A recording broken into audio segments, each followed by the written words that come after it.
So I usually don't give a lot of demonology, I say serums. Like I don't usually give demonology vaccinations. I just have the funniest puns come in as I'm thinking up what I'm gonna say on the fly. Because when I usually give demonstrations, I haven't given them in a long time.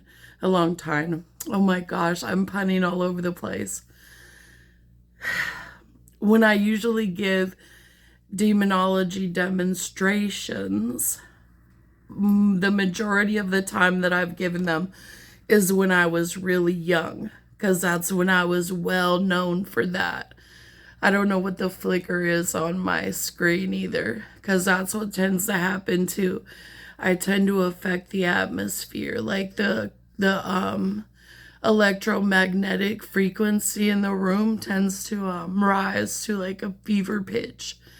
I don't know why that is. That's why people always ask me, why are you breathing hard? It's not because I'm frenzied or psychotic. It's because I just I have my own energy that's resonant. You could see, like, look at that flickering. Like, my phone is picking it up. It's like radion. It's like you can see the electromagnetic static in the air. There's static in the air above my head, clearly. You can see it right there on the monitor flickering. The frame rate of my processor on this phone is pretty high, so it shouldn't be doing that. It shouldn't have a flicker rate that's apparent to the naked eye. But yet and still it does it when it comes to me, and you'll notice it throughout the entire video most likely. So if it's distracting you, I'm sorry, and if you're like prone to seizures, I suggest you turn this video off because it might affect you. With a strobe-like frequency, it can cause seizures in some people who are epileptic. So I apologize for that. It's not something I can control. It's just the nature of my vibrational energy that just causes those things to happen sometimes.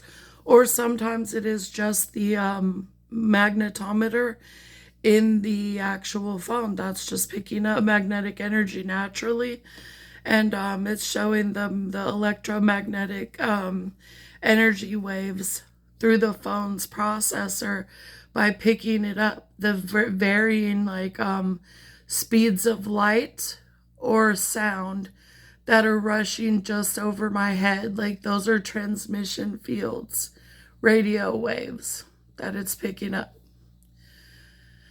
So you see that it's like a vortex of energy that swirls constantly. If you're watching it, then you can see it on the monitor doing it right now. It's like a tornadic action that's circling around my head rapidly. You could see it on the monitor. If you deny that, then you're crazy. You could literally see it rushing in a slipstream to the left of you as you're looking at the screen, I would imagine.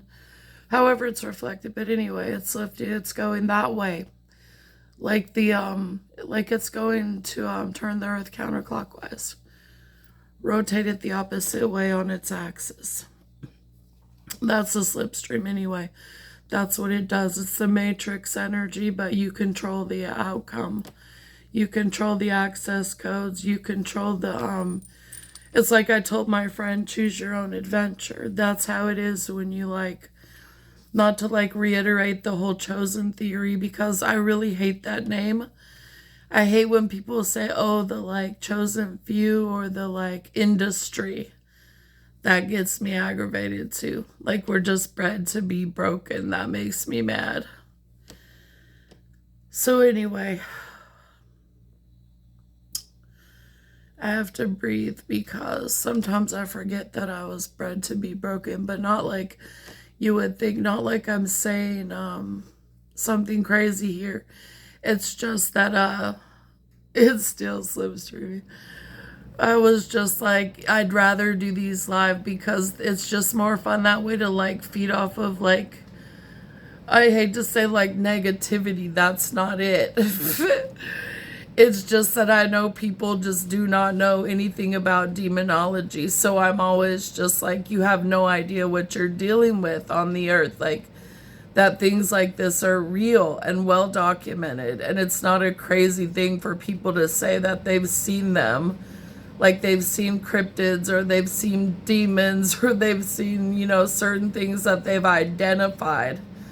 Like they know that's what they saw. There's no question about it. And it struck them all of a sudden, just deaf, dumb, and blind. Like, oh my gosh. This cannot be happening, that this person is like this thing that I can't explain, whatever it is that they call it. It makes me sick when I think about it, because I know what that feels like. It is such a freaking, to describe the presence of God is what I say it is. It's to describe that. The essence of fearlessness, I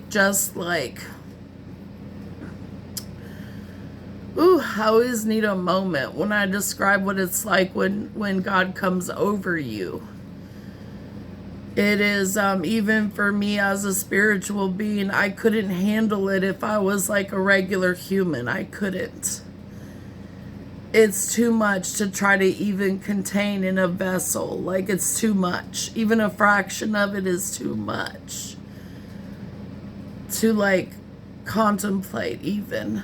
And I need a break on that note just for a moment.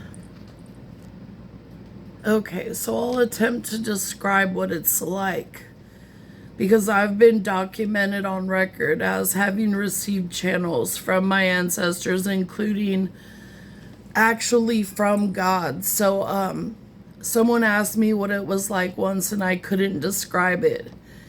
It made my whole body hurt, like really deeply, like hurt so badly that for like 3 years I didn't want to talk to anybody at all. I was young too, really young.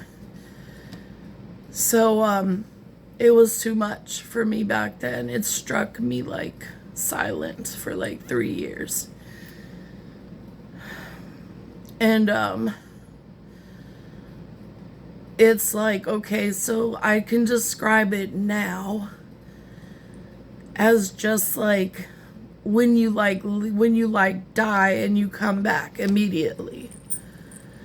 And it's just that quick, but you feel it for like that amount of seconds that you do. And you just feel as if like while you're doing that, while you're just at the in death's throes, like just gripped by the angel himself, because you feel it embodies that, like it's that serious. You feel it like your heart is seized by something's hand and it won't let go of your heart. It's just holding it in its grasp. Sorry for my meaty fists here demonstrating, but that's what it feels like. It feels like the Sacred Heart when Jesus' heart is on fire. It feels like that, like you're just on fire for God, and your heart is just like in your chest, but like in the grasp of God, and he's saying, this is mine. Like he's just like grabbing you and then saying, let me whisper in your ear, but like the devil himself, like just like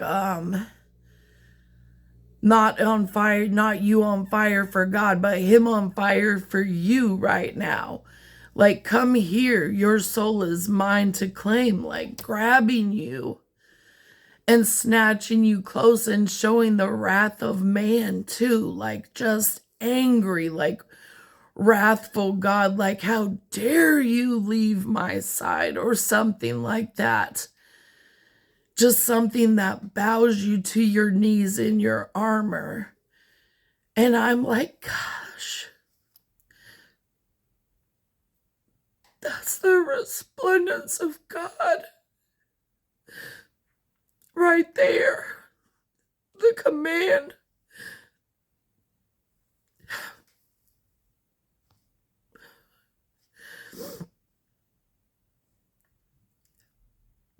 And when you know that thing, you know the presence of God truly, because he will bow every head, no matter how powerful, to their knees and every tongue will confess the name of the Lord, and Adonai will rule over any other. That is not delusion, that is fact. And I'm just like, how do you describe that in the voice of a human being and not sound like a lunatic or not be one? And it's just like, then how do you explain prophecy, and how do you explain knowing that and carrying it? Ever since you've known the voice of God has been the same voice the entire time. And nobody wants to listen anymore. Nobody hears it. And you're just trying to find out why, like, nobody hears it anymore. And then that's like the quest of the mother the whole time. Not to chastise people, but just to ask, like, what is going on with you in this world that you just don't hear the voice of God anymore? And the ones that do are just like persecuted to the edge of the world. And then you say there's no flat earth when you ask them to jump over the edge just to see if it's deep or vast on the other side. And you don't even know what lies beyond your next door neighbor's yard, let alone what exists beyond certain continents you've never even explored before, or people that you've never even talked to. You don't even know if these places exist in the world that they're talking about on TV, or if there's just us and then the like vast abyss and nothing else and everything else is made up. You don't know.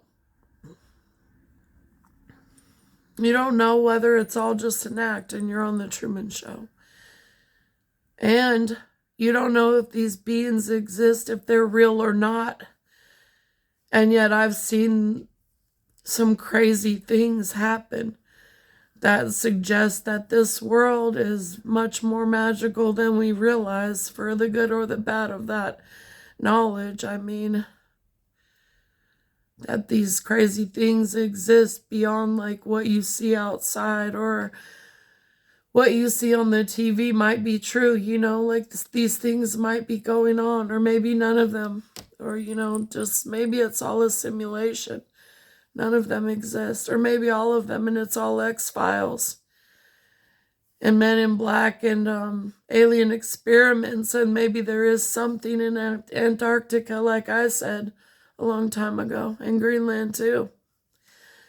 Or maybe we're all just conspiracy theorists, and then which one of us is right and which one is wrong, and who gets to decide which one is crazy or not, and use that as a threat against each other, or call each other's mothers and tell them what their makeup looked like when they came to work today and how shamed they should be by their behavior.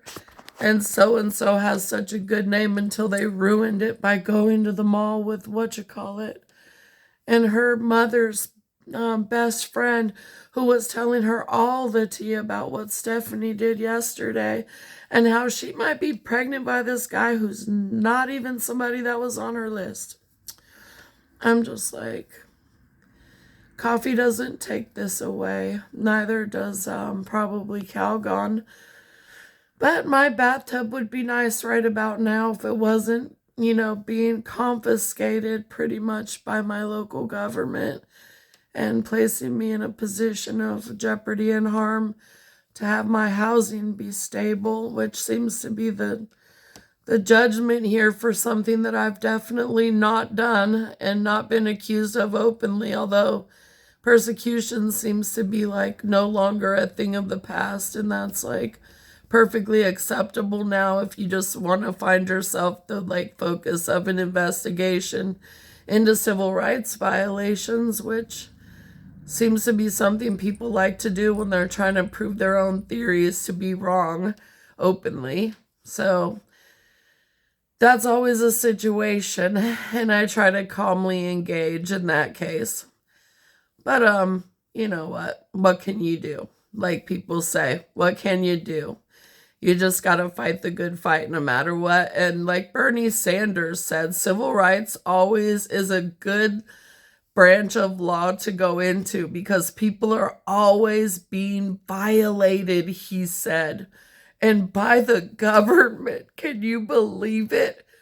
And he said, and I'm an old shyster, and I'm telling you this shit. And if you don't believe it, get up and don't be a lawyer. And definitely don't be a lobbyist, because you will get your fucking feelings hurt. And that's why I love Bernie Sanders, and why he's such a good judge of character, and why I was like, get that man to the Supreme Court every time we need to testify to this or that or economic stability or anything, because Bernie knows the deal. And if you need a snitch, Bernie will tell you, I will snitch on you in a minute, motherfucker. If you violate the U.S. Constitution, I will snitch. I will snitch under the law. Ask him. Ask him if I'm playing, because I am not playing right now. And protect Bernie. Oh my gosh, watch over Bernie Sanders. Seriously. If the Lord is truly good, he will watch out for that man, because he is a treasure to us and to our country. He is a very, well-balanced leader. You know who I like too? He's a Jew too. Is Fetterman. I think Fetterman's a Jew. I'm pretty sure. We Jewish people tend to know one another. I'm from the many tribes of Judah, hence the nose being virtual perfection. That could be the Greeks in my lineage too. I don't know. I am a handsome woman sometimes. I have a cherubic chin, I've been told. And natural dimples, even though these ones are pierced. But the other ones, look at that jawline too.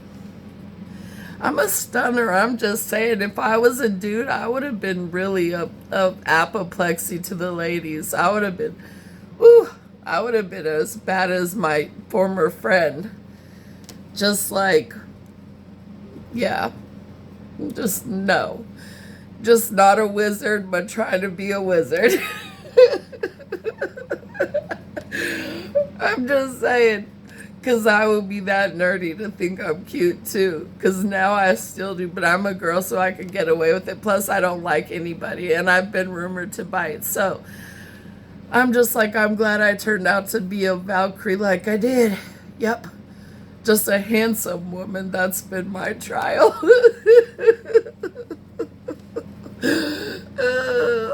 So I don't try to be cute, and that's why I love myself. If you ask anyone, they'll be like, she does not care. I'm telling you. But then the last friend, my my so-called best friend, he will say the opposite, because I went through a phase where I was trying to be cute for a while.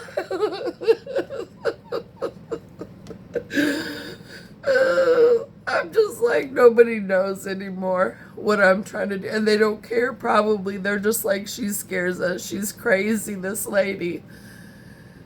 Nope, I'm not crazy. I just see y'all for what you really are. And I don't have time for it. I do not have time for it. I am not trying to have anxiety over nobody's kids. Nobody coming to my house. Nobody draining my energy with their bullshit. Trying to get me to feel bad about what their mama did or didn't do. How they didn't raise them right. How they have no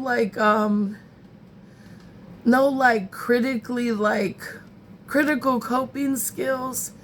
No knowledge of self. No self-awareness. No perception. No no internal or external balance, no no real concept of violations of just personal space or people's autonomy. Really, That stuff I learned in like kindergarten. You can't be touching people's like air, like it's bodies without permission. Just don't do that. And if they say don't do it, really don't keep on doing it. Or like just try to fight people all the time. I'm like, where do we get this from? Like I learned from the very beginning, at the very beginning of kindergarten, and I went to kindergarten younger than most, at the very beginning, like preschool. I was like, you don't push while you're in the line. That's a rule. And the other kids would be like, what's a rule? And I would be like, it's like, you don't do it. Like, just don't do it. And they're just like birds. Like, what is don't do that? What is don't do that? I'm just like, where are we, Pyongyang? Motherfuckers, just don't do it.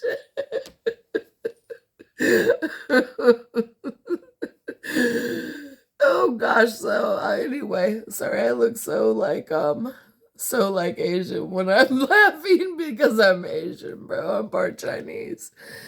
Ancient Chinese, as I like to say to people, just very white for Chinese. And Han and everything else too. Babylonian, which my friend with one day was like, yeah, I'm glad you didn't. I wanted to bring my Babylon book somewhere. And she was like, I'm glad you didn't. Everybody already thinks I'm a witch or I'm crazy or something. Then you're like, oh yeah, by the way, I'm Babylonian. My ancestry too. And then people are like, oh great. Oh yeah, she's like, what, a demon or something? It's like, no. Did I say that? No. You guys take people, for what?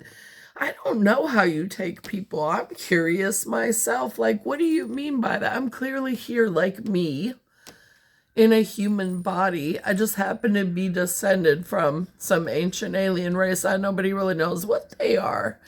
Are you asking me or are you assuming? And then I'm just like, do you want to know if I know any tricks or something? Or are you like chastising me and shunning me throughout your village of humans here? Like, what is going? Anyway, yeah, it's really disappointing the way they treat Babylonian Americans in this place.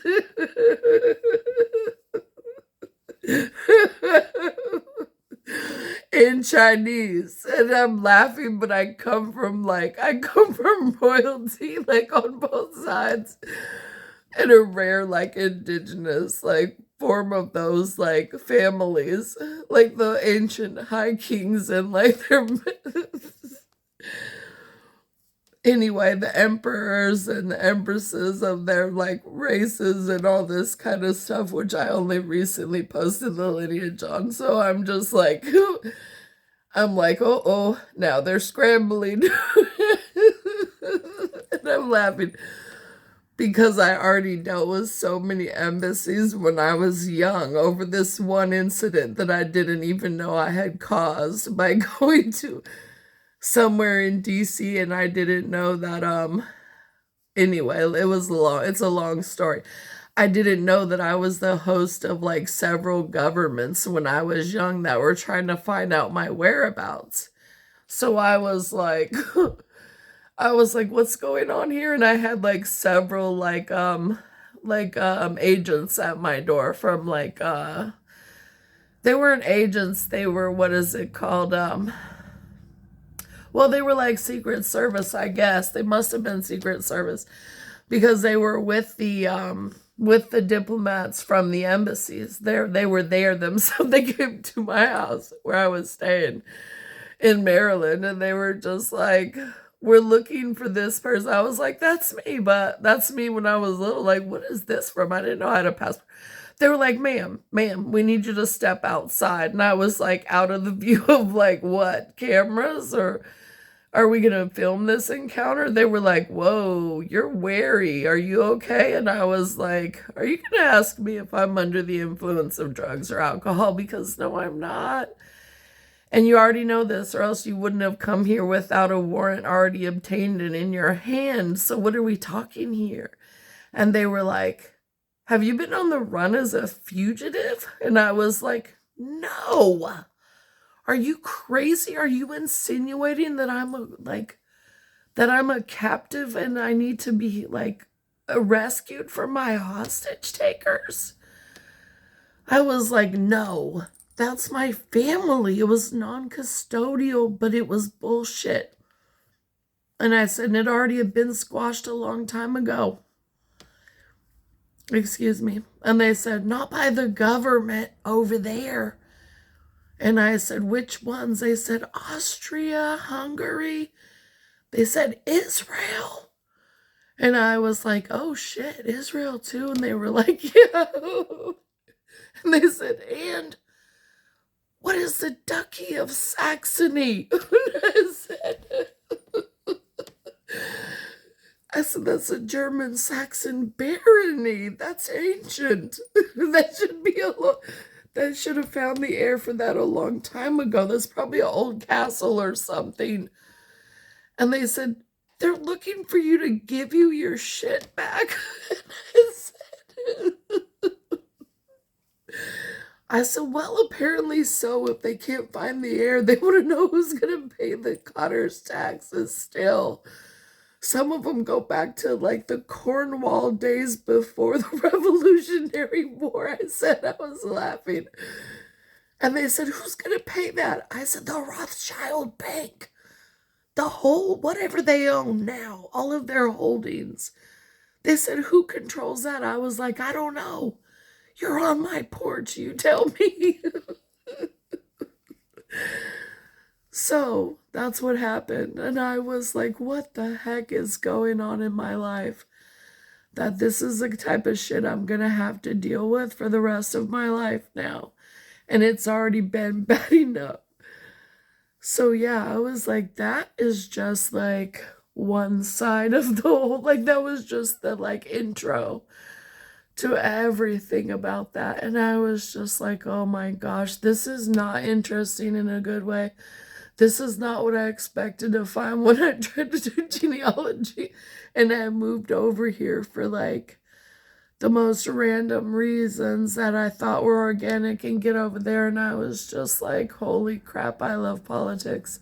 And this is where I get to be like every day if I want to, like just sitting over here listening to these old codgers talk. It was pretty badass. I do miss that, like those days, like just on the steps of the Capitol too.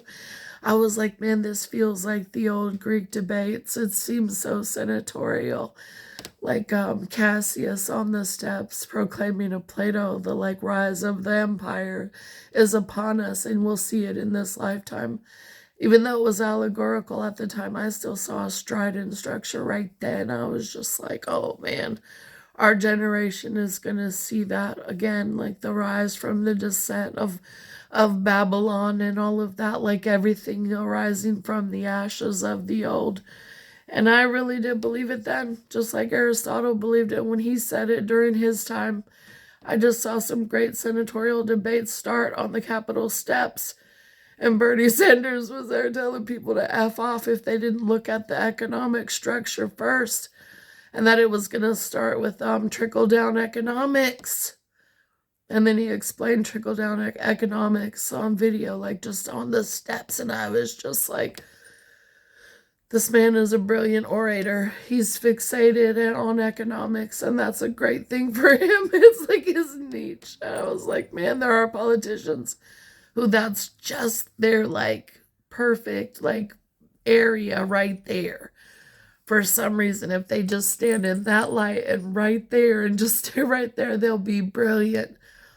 But brilliant isn't always like the key to the kingdom either. Sometimes just plain dumb while you're in plain sight when you're brilliant like that is a way to get it done too. Just be quiet and let it happen. Let it happen. Let the trickle-down economics flow, because what's meant to be will be, like manna from heaven.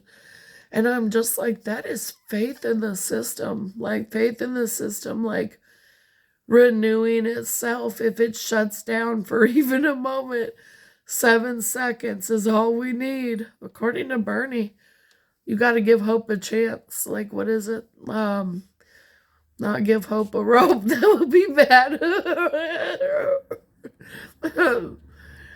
Oh my gosh, let peace and prosperity reign. I know that's one of the good ones, one of the good adages. And then trickle down economics are the way forward. I'm like, that is the truth. I mean, no matter what, it's so simple. If you explain it like that too, it's just so good. It's like Connect Four when you connect four and you're like, I'm the one that was made for this game. It's like the Wolf of Wall Street or something. Suddenly you understand the Dow Jones Industrial. If you go listen to Bernie, you can play the stocks and win at it. I mean, he is just so phenomenal with numbers and with like pattern recognition in numbers. I'm telling you, like, he is just like, he can like change your mindset about numerology. I'll tell you that much. That dude is a Kabbalist for real. Not Kabbalah, not the bad side of it. He's like the Jewish magicians that used to work for King David and Solomon and tally up the minds. That man can do numbers in his head that you would not even fathom, and formulas too, and just sit there and do it. That's why he sits there in that chair all the time. Y'all think I'm playing. He just is out there doing statistics, taking like, I'm telling you, he's out there taking the damn population census as people are walking by. He knows everything about DC and capitalism and socialism too. Just ask him. Ask him about past socialist representatives and he will just be like, ask him about Soviet socialism and he will end up calling you a spy. I swear, you do not want to get him started with you because he will not stop until you're a communist. Just so we can say commie one more time. I promise you, and it's funny and it's hilarious, and he just uses that energy for his own manifestations, and he's probably like the richest man in the world, and he'd give it all just to let you know about trickle-down economics. Oh gosh, you gotta give prosperity a chance sometimes. Bernie's in there mad all the time because people don't want to hear it. But if you listen, you actually would win at life, seriously, because the formula works. It really does. And if Bernie even knew that one person applied it and actually found it to be working, he probably would run for president, and I hope he does. Because I believe he'd win, and I believe he'd be a good president, and I might be the only one out there in my chair next to him saying that, but one day I hope I get the chance, because Bernie should be president one day. He would make us all so rich. He would, and he would mean it too. He would give it to all of you and to your kids and make sure they had better education and better roads, better everything. And he would still be just out there wearing his threadbare suit. He would, because he would sacrifice for you. Say it with Bernie's face. Say it with Bernie's face and try not to smile at that kindly man, because he is giving of his nature. I really do think so. And I like Ben Stein too, and the way he talks. I just do. People are gonna be like, these are the evil men, the evil doers.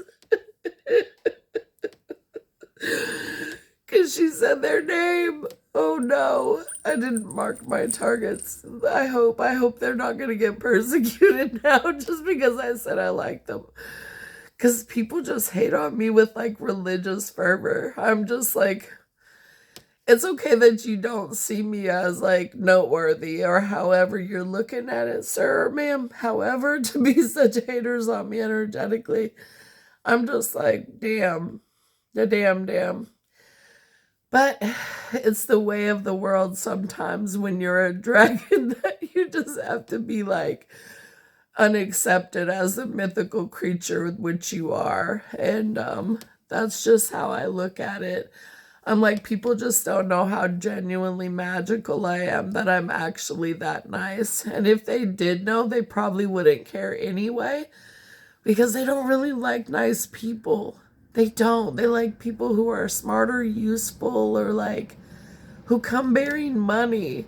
I was gonna say gifts, but usually gifts that amount to money. Because people don't really want gifts, they want money. Let's be real. What do God have? What does God get asked for the most? Probably some money. I'm just saying. I don't ask to know those thoughts because like I said, when it like comes over you, like the weight of God, even a fraction of it, it's too much. People's problems are too much. I can't do it. I can't be hearing all that noise. I couldn't be hearing all the voices in my head like some people do and all that. That's why when people are like, this is like schizophrenia and all that kind of stuff to me, I'm like, you are funny. I wish I could blame it on something like that. Like, like this is what is going on with me. No, that is not what goes on with me. Like I've been documented. Like I have genuine like I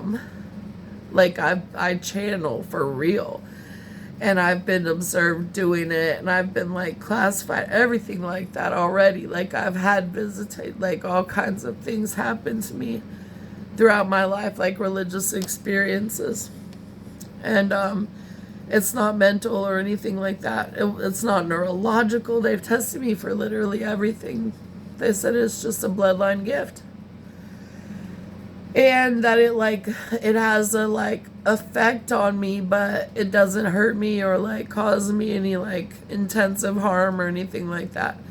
It's like they talk about in the books. Like I hear like the ringing. I've had that. I've had migraines, all kind of stuff. Although I went through phases with it. Like it was just like intense, like all kinds of like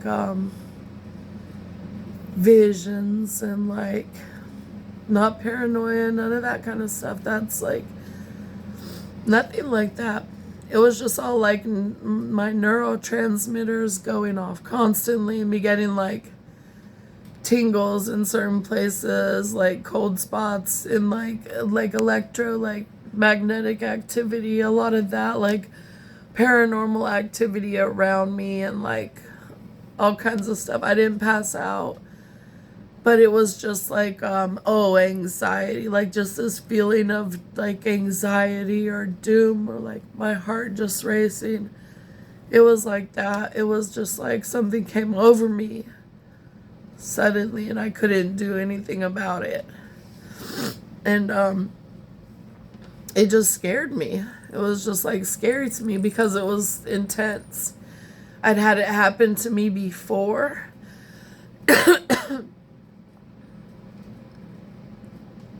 I had it happen to me before when I was young, like a teenager it started. And then it just got like more intense over time. Not like anything like I was counseled. I went to counseling. I've had like all kind of like counseling galore, everything, like observers from the churches, all kind of stuff. And they're just like, we don't know what it is. We don't know what it is. Just this is something we've never seen before. So we don't know what to really classify it as. And so it's not, they tested for like all the known things and it was just like, it was always like unknown, just unknown. So it is how it is. They don't really know how to explain how I process all the information or how I receive it. They can't explain it medically or like label it a condition because it's not. And they don't consider it to be mental, environmental, genetic. They said possibly, but contains physical components. They said you have to like have the right biology. They said to have the gifts, whatever that means. So I'm just like, okay, so what is the biology?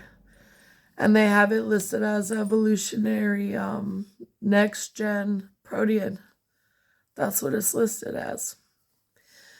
So I was like, okay, so that's a hybrid. And they're like, yeah, that's what it's listed as. But that's the level of like,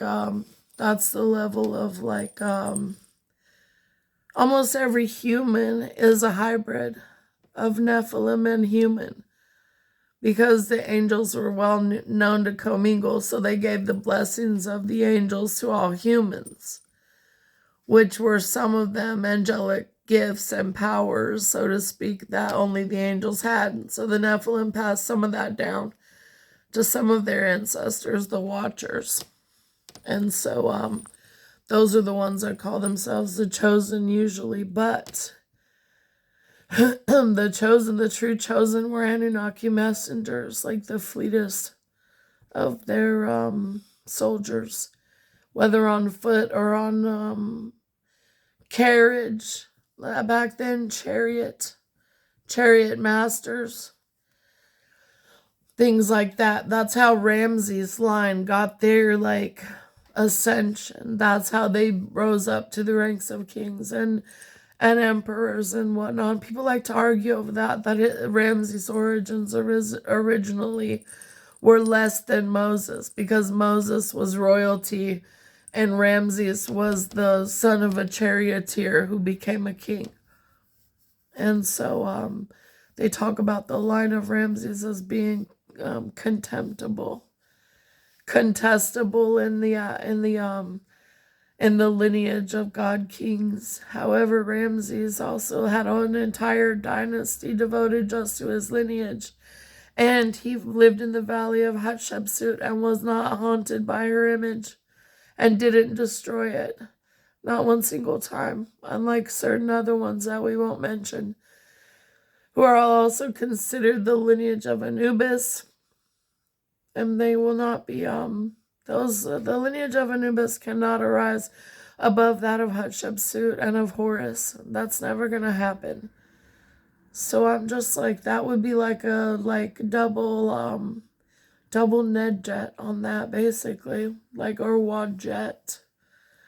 You would just get the asp for even suggesting that in ancient Egypt, to put the bloodline of Anubis above the line of Horus would offend Anubis himself, that it would even be suggested, because you're giving non-recognized son, like giving Jon Snow the keys to the kingdom and saying that he would become like a legendary Targaryen king. You can't say that. He's not a Targaryen, even if his father acknowledged him. He wasn't born in a Targaryen prophetic marriage. They have to be both from the lines of Old Valyria, and only certain families were rulers. That's why the fire and ice prophecy, there are only certain ones that could marry that were considered both to be from the same lineage that would have produced the fire and ice prophecy. However, they had to be from the same lines of Old Valyria that survived the doom and possessed the dragons. And it's a long story, but you see how the show works out. It worked out in the end, but it's not what all they said. I have the true story of what actually happened, what should happen if the prophecy plays out. I know the answer to this. However, I'm not telling anybody because y'all ain't good enough to get that information. But I actually know the answer. And I wrote it out too, and it was really juicy, and I was gonna post it somewhere, and I was like, let me not really get in trouble, because that might just be declaring the doom of New Valyria. People might just be like, oh no, we're revolting now. Oh no, because this is too good of an ending. They're going to they're going to be like, that's the one we're filming. We got to redo the ending now. I'm telling you right now, they would be like, she knows the truth.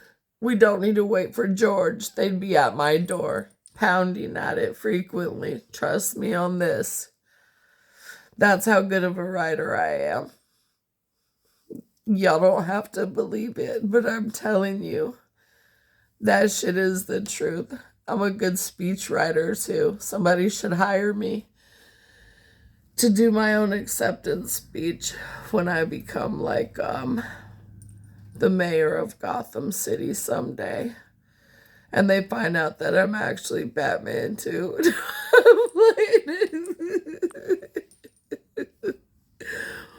Oh my gosh, y'all. Somebody needs to stop me. I feel like, what's your name on The Mask? Why are all Jim Carrey's movies, they feel like they're about my life?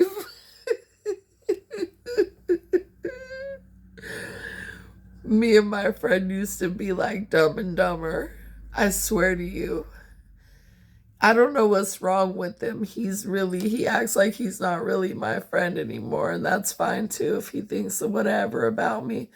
I'm not really sure what he's trying to say anyway. Lately, nowadays, it could be anything from truth to just completely a bald-faced lie, depending on what his psyche is experiencing. Nobody ever really knows. It's his psyche. Only he knows himself. But anyway, long story short, we used to be like Dumb and Dumber. We were friends and we were funny. Like, we used to cut up. And it was just like, that was the most fun. And I was like, what is wrong with people that you just can't stay like that? You can't just be like the buddy comedy with people. They get all bent out of shape and their life gets all serious. And you're like, I can't be all dealing with this serious stuff. I'm just trying to stay vibing. Not fighting with people. I don't like that negative tea all the time. So anyway. Yeah, that's what I miss. Because I am like the nice friend. Seriously. Everybody could tell you that's my problem. Not that I'm a rude person or anything like that. I said I'm a nice person and that my spirits are scary. And if you do rude stuff to me, my spirits really do come after people. And I'm like, I can't help that part. Just don't do mean things to me. Just be nice. Some people are nice and then they don't get haunted in real life. I mean, while they're still alive by their own spirits. Who start cussing them and throwing them hard life lessons.